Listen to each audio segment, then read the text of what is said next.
PPF use பண்ணி உங்களால 1 கோடி ரூபாய் சேமிக்க முடியும் அப்படின்னு சொன்னா உங்களால நம்ப முடியுதா? ரொம்ப சிம்பிளா உங்களுக்கு எக்ஸ்பிளைன் பண்றேன். பிபிஎஃப்னா பப்ளிக் ப்ரொவிடென்ட் ஃபண்ட் அப்படின்னு சொல்லுவாங்க. இது வந்து ஒரு இன்வெஸ்ட்மெண்ட் ஸ்கீம். இதுல வந்து 1 இயருக்கு வந்து மினிமம் 500 இருந்து மேக்ஸிமம் 1,50,000 வரைக்கும் நீங்க இன்வெஸ்ட் பண்ணலாம்.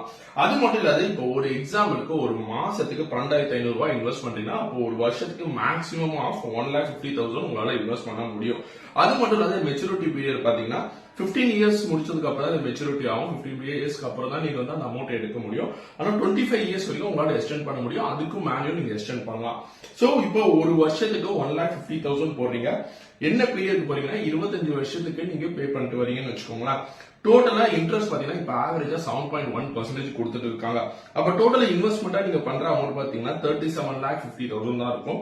அதுக்கு வர இன்ட்ரெஸ்ட் அமௌண்ட் பாத்தீங்கன்னா 25 இயர்ஸ் கழிச்சு 65,58,015 ரூபீஸ் கிட்ட வரும். ஆக மொத்தம் நீங்க 1 கோடி ரூபாய் வந்து 25 வருஷத்துக்கு அப்புறம் உங்க கையில இருக்கும். இந்த பேசிக்கான இன்ஃபர்மேஷன் எல்லாரும் தெரிஞ்சு வச்சுக்கோங்க. இது புதுசா இருக்குன்னு சொன்னா மத்தவங்களுக்கு யாருக்காச்சும் ஷேர் பண்ணிட்டே வாடா 1 கோடி ரூபாய் நம்ம சேவ் பண்ணலாம் அப்படின்னு சொல்லிட்டு அவனுக்கு இன்ஃபர்மேஷன் கொடுங்க. தேங்க்ஸ் ஃபார் வாட்சிங் video. Bye from Manikandan. Bye by.